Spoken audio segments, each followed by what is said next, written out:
Você nasce num lugar que Deus esqueceu. Naranjo de Chila, Aguililla, Michoacán. 17 de julho de 1966. Não há hospital. Não há médico. Você nasce numa casa de adobe com piso de terra, enquanto lá fora os abacates apodrecem nas árvores porque ninguém tem dinheiro para transportá-los ao mercado.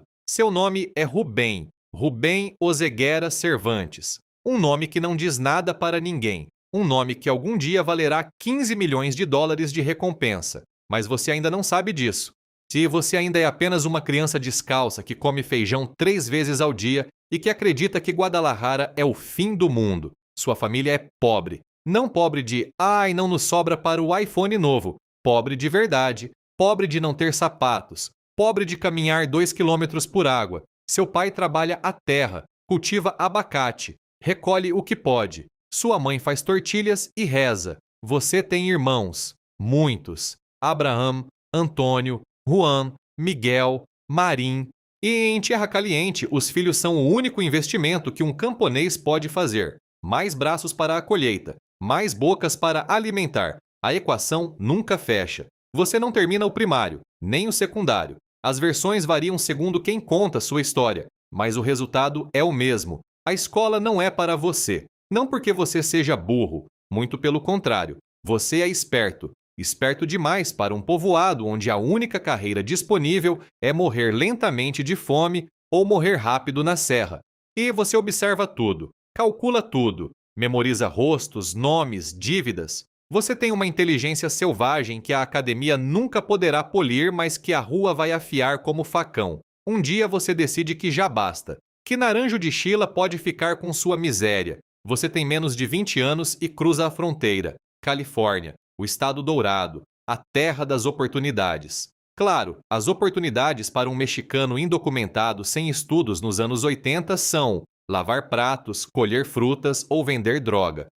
Adivinha qual paga melhor? Você se instala na área da Bahia, São Francisco, a cidade dos hippies, das pontes vermelhas e dos bilionários de tecnologia. Você não vê nada disso. Você vê ruas onde a heroína se vende como pão quente. O bairro Mission cheira a tacos e a oportunidade criminal. Os gringos querem droga. Os mexicanos a têm. A equação é simples. Você começa de baixo. É traficante. Varejista. Vende gramas em esquinas que cheiram a urina e desespero. Não é glamuroso.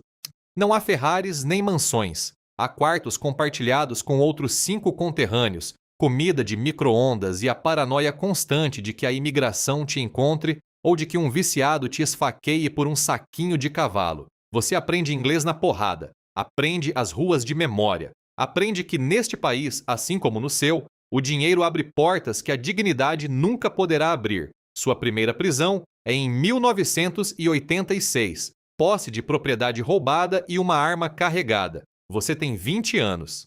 A foto que tiram é a primeira fotografia oficial que existe de você. Olhos pequenos, rosto magro, olhar de quem já decidiu que as regras do mundo não se aplicam a ele. Eles te processam, te soltam. Primeira lição. O sistema gringo tem rachaduras. Muitas rachaduras. Na Califórnia, você conhece Rosalinda Gonzalez Valência. Ela é irmã de Abigail Gonzalez Valência, El Queenie, que lidera uma organização criminosa que eventualmente moverá bilhões. Você se casa com ela. O casamento não é só amor.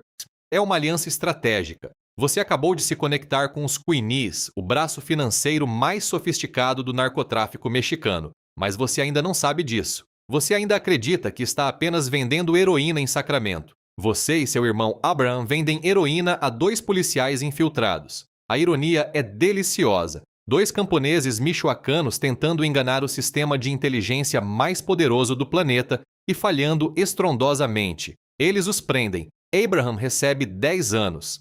Você se declara culpado. Você diz ao juiz, me dê o mínimo possível. Te dão 5. Você cumpre 3 numa prisão federal do Texas. 3 anos numa cela de 2 por 3 metros onde a única paisagem é um teto de concreto e o único relógio é o som das portas metálicas abrindo e fechando. Mas a cadeia não te destrói, te educa. Você conhece outros traficantes. Mexicanos, colombianos, dominicanos. Cada um tem uma peça do quebra-cabeça. Você aprende sobre rotas, sobre contatos, sobre métodos de lavagem. A prisão do Texas é sua verdadeira universidade. Seu MBA em narcotráfico. Quando você sai, já não é o mesmo moleque que vendia saquinhos de heroína em Sacramento. Você é outra coisa, algo mais perigoso. Te deportam ao México em 1997. Você tem 31 anos, não tem um centavo, não tem estudos, não tem futuro aparente, mas você tem algo muito mais valioso: contatos, experiência e uma esposa cuja família controla rotas de narcotráfico que cruzam meio continente. E você se muda para Jalisco. E aqui é onde a história fica interessante. Você consegue trabalho de policial. Sim, policial municipal, em Cabo Corrientes e Tomatlán, povoados costeiros de Jalisco, onde a lei é um conceito tão abstrato quanto a física quântica. O salário é uma miséria, 3.000 pesos por mês, talvez 4.000. Mas você não está ali pelo salário. Você está ali para aprender como funciona o sistema por dentro. Quem protege quem? Que rotas o exército usa? Onde estão as barreiras? E a que horas muda a guarda? Quanto custa comprar um comandante? Quanto custa comprá-lo 2 vezes? Você está fazendo inteligência antes de saber que isso se chama inteligência. Você é um policial que trabalha para os traficantes enquanto recebe do governo. Leva a placa no peito e a traição no bolso. A corrupção mexicana na sua forma mais pura e eficiente. Seu verdadeiro patrão é Armando Valência Cornélio, El Maradona, líder do cartel do milênio. Você trabalha como sicário, como guarda pessoal, como o que for necessário. O cartel do milênio opera em Jalisco e Colima sob a proteção de Ignácio Coronel Villarreal, Nacho Coronel, que por sua vez responde ao cartel de Sinaloa, ao Chapo Guzmán. É uma cadeia de comando onde você é apenas um elo baixo, mas você observa, sempre observa, memoriza quem manda, quem obedece, quem é dispensável e quem é intocável. Os anos passam, você sobe degraus. Seu cunhado El Quini administra as finanças, você administra a violência. São o complemento perfeito, o cérebro e o músculo, a calculadora e o gatilho. Juntos vão acumulando poder dentro da estrutura do milênio como um câncer silencioso que o paciente não detecta até que já seja tarde demais. Cai Oscar Orlando Nava Valência.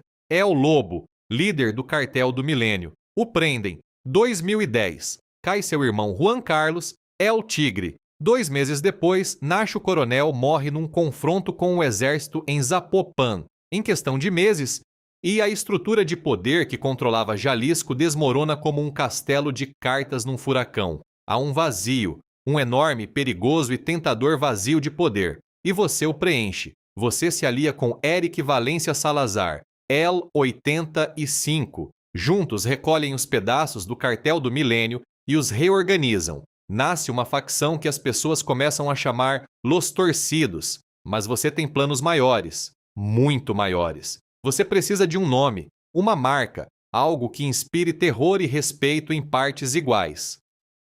Você o encontra. Cartel Jalisco Nova Geração, CJNG. 4 letras que em poucos anos serão sinônimo de pesadelo. 4 letras que aparecerão pintadas em muros desde Tijuana até Tapachula. 4 letras que farão com que políticos, policiais e jornalistas percam o sono. 4 letras que se converterão na marca de terror mais reconhecível do narcotráfico do século XXI. Mas primeiro você precisa de legitimidade nas ruas. Precisa que as pessoas te respeitem ou te temam, se de preferência ambas as coisas. Então, você cria uma extensão do cartel que se chama Los Mata Zetas. A premissa é genial em sua perversidade. Você se apresenta como um grupo justiceiro que vai liberar as pessoas de Los Zetas, a organização criminosa mais temida do México. Você publica vídeos no YouTube. Homens mascarados com rifles de assalto interrogam supostos membros de Los Zetas, que confessam seus crimes e delatam policiais corruptos. É propaganda narco em sua máxima expressão. E você é o vilão se fazendo passar por herói. E funciona. As pessoas te aplaudem. Pelo menos estes nos protegem, dizem. Eles não sabem que você está substituindo um monstro por outro pior. Setembro de 2011. Veracruz. 35 corpos aparecem seminus, torturados e executados em caminhonetes de carga abandonadas no Boulevard Ruiz Cortines, a principal avenida de Boca del Rio. É hora do rush. Milhares de motoristas param de repente. Os cadáveres ficam expostos diante de famílias que voltam do trabalho. odiante de crianças que olham pela janela do carro sem entender o que vem, a metros do World Trade Center, onde se inaugura uma conferência de procuradores de justiça. A ironia é tão grossa que parece ficção. Os encarregados de perseguir o crime jantando a 200 metros de uma exibição de corpos mutilados. A mensagem é clara: nós podemos fazer isso e ninguém pode nos deter. Os mortos são supostos zetas. A assinatura é sua. Semanas depois aparecem mais 30 corpos. Você declarou guerra. E está vencendo. Os primeiros narcobloqueios de Guadalajara chegam em 2011. Veículos incendiados em avenidas principais para paralisar a cidade enquanto seus homens operam. Você inventa uma tática que se converterá em sua assinatura. Se o governo te ataca, você ataca a sociedade. Você converte os civis em escudos humanos, em reféns de sua guerra. É uma jogada de xadrez brutal, mas efetiva. Os políticos têm medo de tocar no cartel que pode incendiar sua cidade em questão de minutos. Há um momento, e cedo em seu reinado, onde você poderia ter parado, onde o dinheiro era suficiente, o poder era manejável e a violência era controlada. Mas você não para, nunca para, porque você descobre algo sobre si mesmo que te aterroriza e te embriaga ao mesmo tempo. Você gosta do controle absoluto. Você gosta que as pessoas tremam quando escutam seu nome. Você gosta de saber que com uma mensagem de rádio pode paralisar um estado inteiro. Você é viciado em poder como outros são viciados na cocaína que você trafica. Você se expande. Michoacán, Colima, Guanajuato, Nayarit, Guerreiro, Morelos, Veracruz, Baja Califórnia. Seu cartel cresce como um vírus. Você usa um modelo de franquias. Grupos criminosos locais se afiliam ao CJNG em troca de proteção e rotas. Você dá a marca, as armas e a logística. Eles põem os mortos. É um modelo de negócio que qualquer MBA de Harvard admiraria em segredo. E você está construindo uma multinacional do crime com células descentralizadas em 21 dos 32 estados do México e presença em 36 países, da Colômbia até a da Austrália, de Gana até a Alemanha. Seu produto estrela, metanfetamina. Seu porto-chave, Manzanillo, Colima, onde os contêineres cheios de precursores químicos chegam da China e os carregamentos de drogas saem para o mundo. Abril de 2015, seus homens emboscam uma coluna da Polícia Federal em Jalisco. 15 agentes mortos, 20 feridos. E é um dos ataques mais letais contra forças de segurança na história moderna do México. A mensagem não é sutil. Você está dizendo ao Estado mexicano que você é mais forte, que você manda. 1º de maio de 2015. O governo lança a Operação Jalisco para capturá-lo. Enviam o Exército, a Marinha, a Polícia Federal. Todo o aparato do Estado contra você. Sua resposta é cinematográfica. Seus sicários derrubam um helicóptero Cougar da Força Aérea com um lança-foguetes RPG de fabricação russa. E morrem 6 militares. Simultaneamente, seus homens desatam o inferno em 25 municípios de Jalisco. Bloqueios, incêndios, confrontos, 39 bloqueios, 36 veículos incendiados, 11 agências bancárias atacadas, 5 postos de gasolina. O caos se estende a Guanajuato, Colima e Michoacán. É como se você tivesse pressionado um botão e todo o oeste do México ardesse ao mesmo tempo. A operação fracassa. Você escapa. De novo, você é um fantasma. As únicas fotos que existem de você são as fichas que a polícia da Califórnia tirou quando você era um Zé Ninguém vendendo heroína em Sacramento. Ninguém sabe como você se parece agora. Ninguém te gravou em vídeo. Você não tem redes sociais. Não dá entrevistas. Não ostenta mansões, nem carros, nem mulheres no Instagram como outros traficantes de circo. Seu poder reside precisamente em sua invisibilidade. Você é mais mito que homem, e os mitos são difíceis de matar.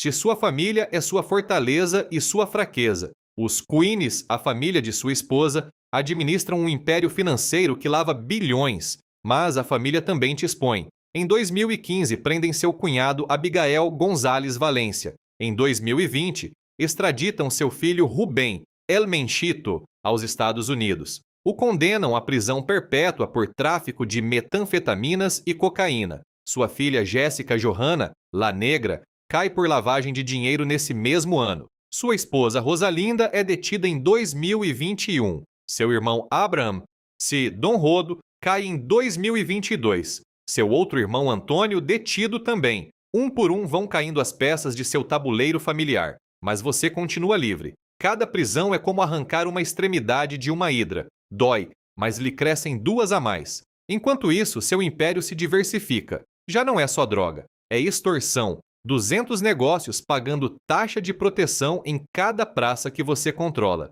É roubo de combustível, furto de gasolina em grande escala que move milhões. É desmatamento ilegal. Florestas inteiras desaparecem para alimentar seus cofres. É mineração ilegal. Ouro e minerais extraídos por trabalhadores forçados. É tráfico de pessoas. Migrantes centro-americanos que pagam para cruzar seu território. É fraude imobiliária. Tempo compartilhado vendido a turistas gringos em Puerto Vallarta. É controle político. Candidatos assassinados, prefeitos comprados, juízes ameaçados. Nas eleições de 2018, mais de 130 candidatos políticos são assassinados no México. Uma porção significativa dessas mortes leva sua assinatura invisível. Você descobre o fentanil. É o jogo definitivo. 1 quilo de fentanil custa uma fração do que custa 1 quilo de cocaína, mas vale 10 vezes mais na rua. É 50 vezes mais potente que a heroína. Um erro de 2 miligramas na dose e o cliente morre. Mas os mortos não afetam o negócio. Pelo contrário, quando um lote mata pessoas, os viciados o procuram mais porque sabem que é potente.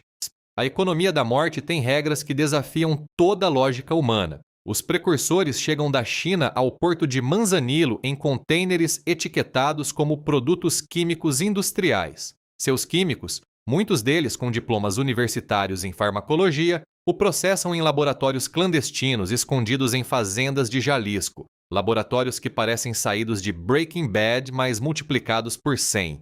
O produto terminado cruza a fronteira e alimenta a pior epidemia de opioides na história dos Estados Unidos. 100 mil americanos morrem por ano de overdose, muitos deles por fentanil que saiu de seus laboratórios. Você é responsável por mais mortes americanas que muitas guerras. Mas você não está num campo de batalha. Você está em alguma fazenda da Serra de Jalisco, mexendo no telefone, dando ordens, invisível. Para você, são apenas números, quilos, dólares, rotas.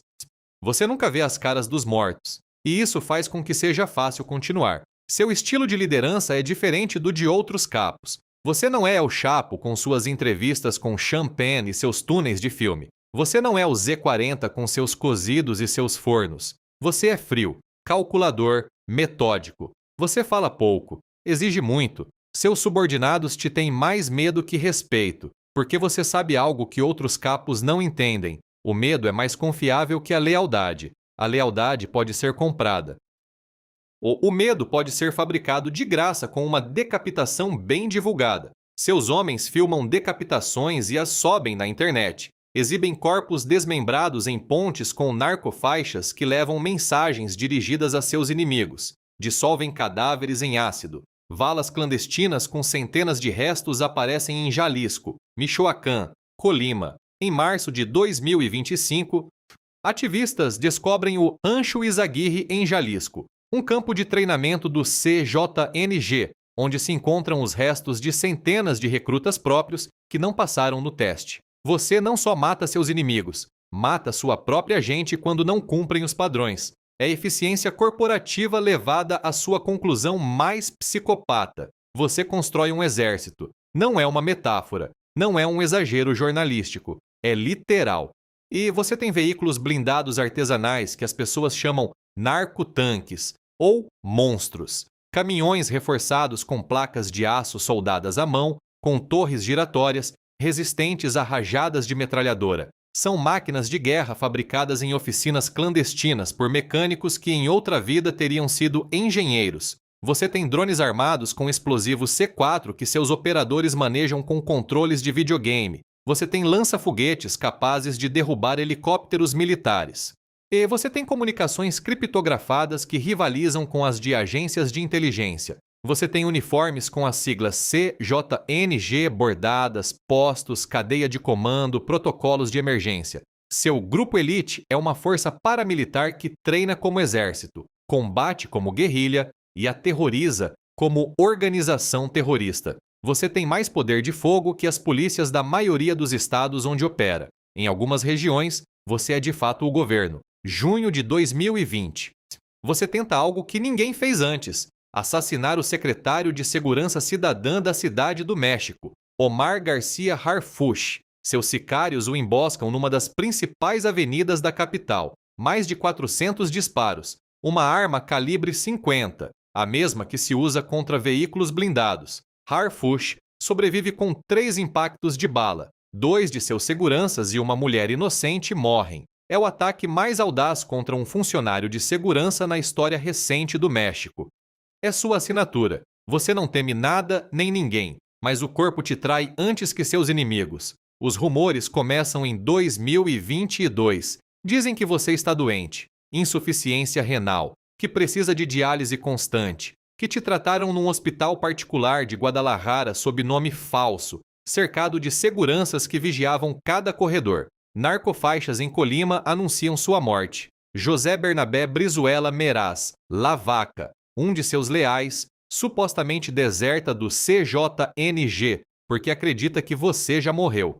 A DEA investiga. Agentes anônimos dizem que sim, que você já morreu de parada respiratória, mas você continua dando ordens, ou alguém o faz em seu nome. O CJNG continua operando com a mesma brutalidade de sempre. Você está vivo ou é um fantasma que move os fios desde o túmulo? Ninguém sabe com certeza. A ambiguidade é seu último escudo. Durante 4 anos, entre 2022 e 2026, você é simultaneamente o homem mais procurado do mundo e um cadáver sem confirmar.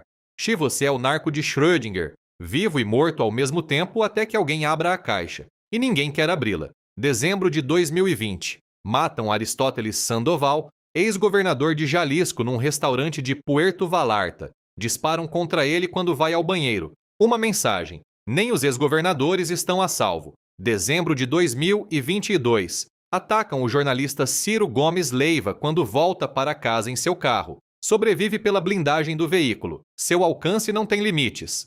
E você pode matar em qualquer cidade, a qualquer momento, qualquer pessoa. Durante a pandemia de Covid-19, seus homens distribuem cestas básicas e brinquedos em comunidades de Veracruz e Guadalajara. Levam a marca do CJNG impressa nos sacos de arroz. É assistência social narco. A mesma mão que decapita de segunda a sexta distribui comida aos domingos. Porque você entende algo fundamental: o controle territorial não se ganha só com balas, se ganha com dependência.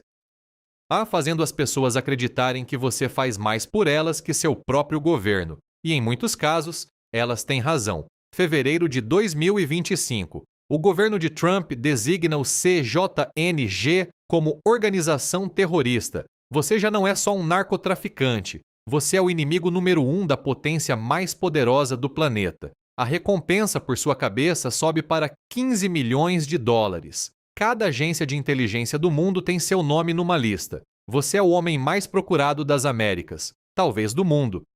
Você vive como um animal acuado que também é um rei. Muda de localização constantemente. Fazendas na Serra de Jalisco. Casas de segurança em povoados remotos. Seu círculo de confiança se reduz a cada dia. Você não pode confiar em ninguém porque você sabe melhor que ninguém como funciona a traição neste negócio. Cada pessoa que conhece sua localização é uma ameaça potencial. Cada telefone é um microfone do inimigo. Cada amigo é um informante em potencial. Você tem uma nova parceira, C. Guadalupe Moreno Carrillo. Os documentos vazados no hack de Guacamaya Leaks em 2022 revelam seu nome. A Sedena a tem identificada. Ela é o fio do qual vão puxar para encontrá-lo, mas você não sabe. Ou talvez saiba e acredite que pode controlá-lo. A arrogância do poder absoluto. Acreditar que você é mais esperto que todos os seus inimigos combinados. 20 de fevereiro de 2026. Inteligência Militar Central localiza um homem de confiança de sua parceira sentimental. O seguem. E ele a leva até um complexo de cabanas em Tapalpa, Jalisco. Tapalpa, um povoado turístico serrano. Cabanas rústicas, florestas de pinheiro, vistas espetaculares. Um lugar onde os chilangos vão descansar nos fins de semana. O último lugar onde buscariam o narcotraficante mais perigoso do mundo. Que é exatamente por isso que você está ali. 21 de fevereiro. Sua parceira se retira do imóvel, mas a inteligência confirma que você continua dentro, com um círculo de segurança fortemente armado. Nessa noite, em alguma instalação militar, pessoal de forças especiais do Exército e a Força Especial de Reação Imediata da Guarda Nacional planejam a operação. 3 componentes: terrestre, aeromóvel com 6 helicópteros estacionados em estados vizinhos para preservar o segredo e apoio aéreo com aviões Texan da Força Aérea. Os Estados Unidos compartilham informação complementar. Todo o aparato de 2 nações aponta para um complexo de cabanas num povoado de montanha. 22 de fevereiro de 2026. Madrugada. Corroboram sua presença. As forças se movem, estabelecem um cerco territorial e então tudo se desencadeia. Seus homens abrem fogo ao detectar a presença militar. É um ataque de alta intensidade. Seus tenentes têm armas de uso exclusivo militar. Lança-foguetes capazes de derrubar aeronaves, veículos blindados. É uma batalha, não uma detenção. 8 de seus homens morrem no primeiro confronto, mas você não está entre eles. Você faz o que sempre fez. Corre. Você deixa um grupo armado como distração e foge com outro grupo de segurança para uma zona florestada. As forças especiais te perseguem. Helicópteros sobrevoam a mata te procurando. É como uma caçada. E desta vez, o animal é você. Te encontram oculto entre a vegetação. Há mais disparos. Você resulta ferido de gravidade. Seus 2 escoltas também. Pessoal de saúde militar determina que seu estado é crítico. Solicitam um helicóptero para transportá-lo. Não a Guadalajara. Porque ali seu cartel já está desatando o inferno em represália. A Morelia primeiro. Depois, um avião casa da Força Aérea te leva à cidade do México. Você não chega vivo. Você morre no translado aéreo, aos 59 anos. O agricultor de abacate de Aguililla, o traficante de Sacramento, o policial corrupto de Tomatlán, o sicário do milênio, o fundador do CJNG, o homem mais procurado do continente, morre sangrando num helicóptero militar enquanto embaixo, nas rodovias de Jalisco, Xia e seus homens incendeiam o mundo em seu nome. Porque isso é o que acontece quando você morre. O CJNG ativa seu protocolo de vingança. Hugo El Tully, seu operador logístico e homem de confiança, coordena desde El Grulo os contra-ataques. Oferece 20 mil pesos por cada militar assassinado. Narcobloqueios em 3 estados. Veículos incendiados. Ataques a instalações militares em Jalisco, Nayarit, Michoacán, Puebla, Tamaulipas. 25 elementos da Guarda Nacional morrem nos confrontos subsequentes. Guadalajara se paralisa. Suspendem o transporte público. Os voos se cancelam. Puerto Vallarta fica isolado com turistas gringos presos. El Tully também morre nesse dia, abatido em El Grulo. Mas a mensagem já foi enviada. Até morto, seu poder pode incendiar um país. A presidenta Cláudia Sheinbaum aparece em conferência de imprensa. O secretário de Defesa Ricardo Trevilla narra a operação com voz entrecortada e dá os pêsames às famílias dos militares caídos. A DEA confirma que compartilhou inteligência. Trump se atribui parte do crédito. Os meios de comunicação do mundo repetem seu nome. El Mencho morreu. 4 dias depois, continuam encontrando rastros da batalha em Tapalpa. Cápsulas de alto calibre, veículos queimados, rastros balísticos em cabanas de luxo. A FGR confirma sua identidade mediante perícias científicas. Seu corpo é trasladado à cidade do México. O homem sem rosto finalmente tem uma cara morta. O que resta de você? Um cartel que opera em 36 países e que agora se fragmentará em facções que lutarão entre si pelos restos de seu império, deixando milhares de mortos a mais no caminho. Uma epidemia de fentanil que continua matando 100 mil americanos por ano. Valas clandestinas que continuarão sendo descobertas durante décadas. Famílias destroçadas em ambos os lados da fronteira. Um filho condenado à prisão perpétua, uma filha presa, uma esposa processada, irmãos encarcerados. Um legado que é um catálogo de horrores. O que você ganhou? Tudo e nada. Você teve um poder que a maioria dos presidentes invejaria. Controlou um território maior que muitos países. Moveu mais dinheiro que o PIB de nações inteiras. Mas você nunca pôde andar livre por uma rua sem olhar por cima do ombro. Nunca pôde levar seus netos ao parque. Nunca pôde sentar num restaurante sem calcular as saídas de emergência. Você viveu como um animal acuado em fazendas e cabanas.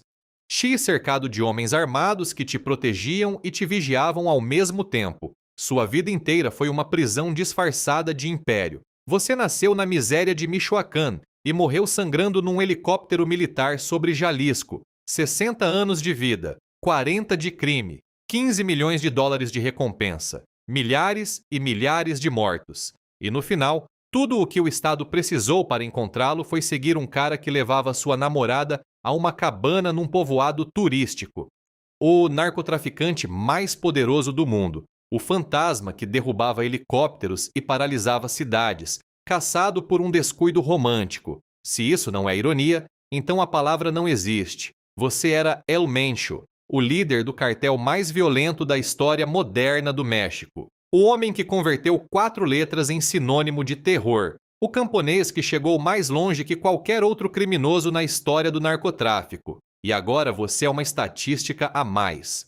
Um nome a mais na longa lista de capos que acreditaram ser invencíveis até que não foram. Depois de você virá outro. E depois desse, outro mais. Porque o negócio não morre com o homem. O negócio é imortal. Só os homens morrem. E você, Rubem Nemésio Oseguera Cervantes, já está morto. Esse nome que valia 15 milhões de dólares agora não vale nada. É só tinta numa certidão de óbito. Pó nos arquivos da DEA. Um capítulo a mais fechado na guerra interminável contra as drogas que ninguém está ganhando e que todos estão perdendo. Seu único legado real não está nos corridos que lhe dedicam, nem nas narcofaixas que escreveram em sua honra. Seu único legado está nos olhos de cada mãe que busca um filho desaparecido em Jalisco, em cada viciado que agonia num beco de Los Angeles com seus químicos nas veias. Em cada povoado fantasma de Tierra Caliente onde já não resta ninguém porque todos fugiram da violência que você normalizou. Em cada criança recrutada aos 14 anos que nunca chegará aos 20 porque você converteu o crime na única opção de vida disponível. Isso é o que se sente ser El Mencho. Se sente como ter o mundo em suas mãos e não poder agarrar nada. Como construir um império sobre areia e ossos. Como ser o homem mais poderoso e mais prisioneiro ao mesmo tempo. Como nascer no nada. Se conquistar o inferno e morrer sem ter conhecido jamais algo parecido à paz. A Serra de Tapalpa continua ali. Os pinheiros, a neblina, as cabanas. Os turistas voltarão. Os restaurantes abrirão de novo. As crianças brincarão nas ruas de pedra. Tudo continuará igual que antes de você chegar. Como se você nunca tivesse existido. Porque a natureza, diferentemente do narcotráfico, não guarda a memória dos homens que se acreditam deuses. Só os enterra e segue adiante. E lá, em Naranjo de Chila, Aguilila, Michoacán, os abacates continuam apodrecendo nas árvores. Como quando você nasceu. Como se nada tivesse mudado. Como se os 60 anos entre seu primeiro choro naquela casa de adobe e sua última bala em Tapalpa não tivessem significado absolutamente nada.